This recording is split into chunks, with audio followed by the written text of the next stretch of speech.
seed for veganism, that is, the boycotting of all products or entertainment that comes from animal slavery, was planted when I was young, as my father was a compassionate man, considering the time and place he was born and the fact that he was a meat eater.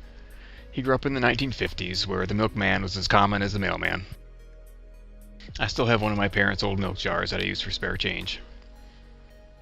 One of my most pleasant memories with him, when he was still alive, was when we went through some old photo albums of himself, and he told me the stories behind them. Now I own those albums, and I've been digitizing them. This photo in particular has stayed with me. He is smiling in the photo, but that's because he knew that he was pleasing his dad. But he told me that was the last time he ever aimed a gun at an animal. He told me that the experience made him sick to his stomach, and he thought that hunting was a cruel hobby. Even the smell of venison ended up disgusting him. He grew up in northern Michigan, and deer flesh was a common food item up there. It's one of the reasons why I don't really like living here. There's so much life creeping and crawling everywhere you look. One other memory I have from childhood was when I was with my dad outside, and I saw an ant carrying some food back to his colony, and I squished him for no reason. My dad got so angry with me that I can't forget it. He said I was a little asshole and a bully. So when people say that it's wrong to get angry and belligerent with meat eaters, I don't buy it. It was his fury that stayed with me, and he corrected my behavior right there. I knew that in fact I was being an asshole. So fast forward 10 years or so, I had my first interaction with the word vegan, as well as tofu and veggie burger. My younger brother was always ahead of me when it came to life experiences. He had sex and did drugs long before I ever did, and he experimented with a plant-based diet many years before me as well. We grew up near Ann Arbor, Michigan, which is a very progressive liberal town, so we were more likely to encounter vegans where we grew up. He had a vegan girlfriend, so he decided to eat like she did, even though, like most of his relationships, it only lasted a couple of months. So my mom would buy him tofu and veggie burgers, and I ended up liking both of them. But for whatever reason, it didn't stop me from eating meat, cheese, milk, and eggs. Then in my early 20s, I got into weight training. Every book I would read about the subject said not only should I eat meat, but I should eat double the amount of meat for the protein. I watched a day-in-the-life video of bodybuilder and pro wrestler John Cena, where he goes to the grocery store and fills up his cart with nothing but slabs of red meat. Little did I know that muscles like that come from steroids, not from red meat. But I kept eating meat, primarily chicken, up until I met someone online who changed my life. I'm married to her now. She wouldn't eat animal flesh, so I had to come up with meals that we could both enjoy. She did still eat cheese and yogurt at that time, so she would have been considered to be a vegetarian by the modern Western vernacular. So we had that to eat together, but when we would go out, I would still eat animal flesh.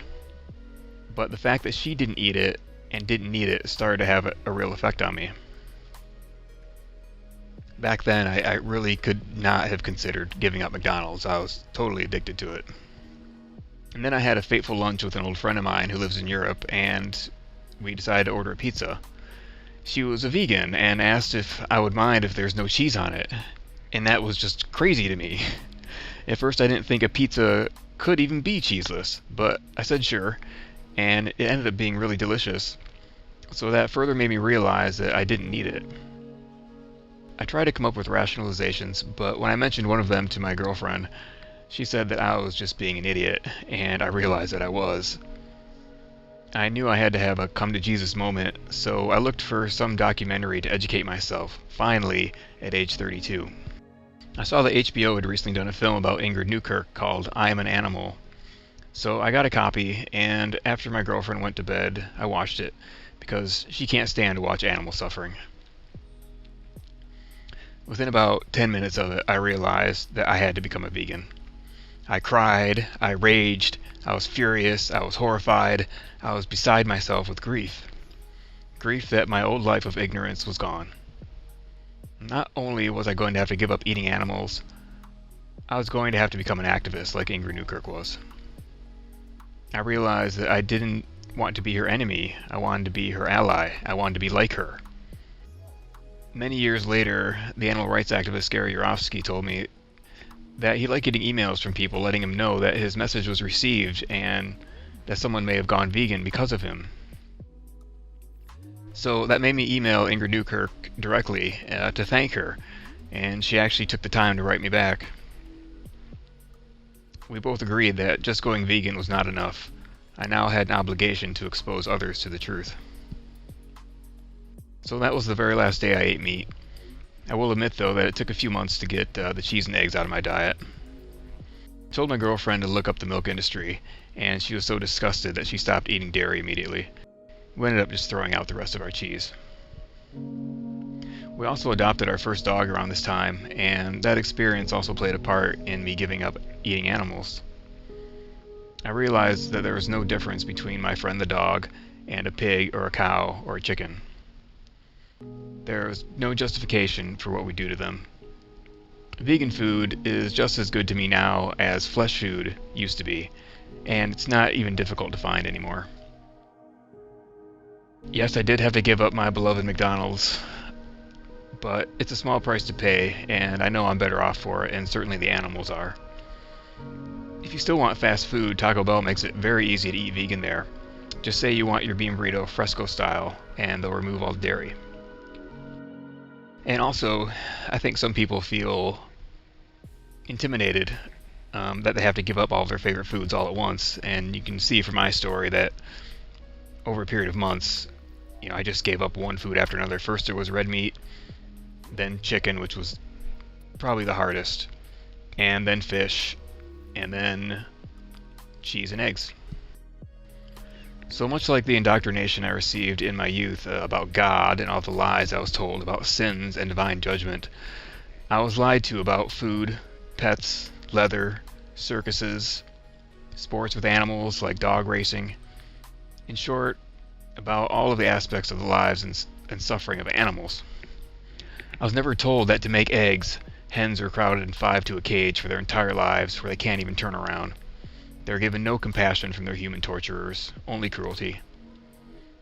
We are fortunate that we have the internet now and that information is only a click away, but people will still try to hide it from us with lies like cage-free or humane slaughter.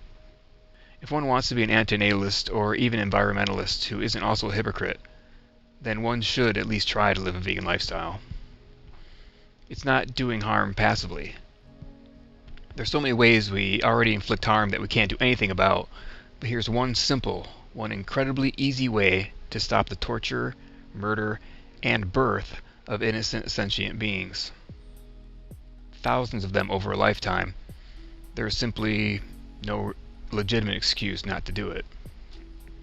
Although my dad would turn up his nose at my vegan version of his beloved hamburger chili, and thought maybe I was in a phase, like it was for my brother. On his deathbed, he finally admitted that I was right. He had nothing to lose at that point, and the truth was something he could no longer deny. He said, "I get it, it's inhumane." The footage you've been watching in this video was filmed at Sasha Farm Animal Sanctuary in Manchester, Michigan. It's a special type of farm where former livestock animals and beasts of burden are sterilized and allowed to live out their normal lifespan in peace.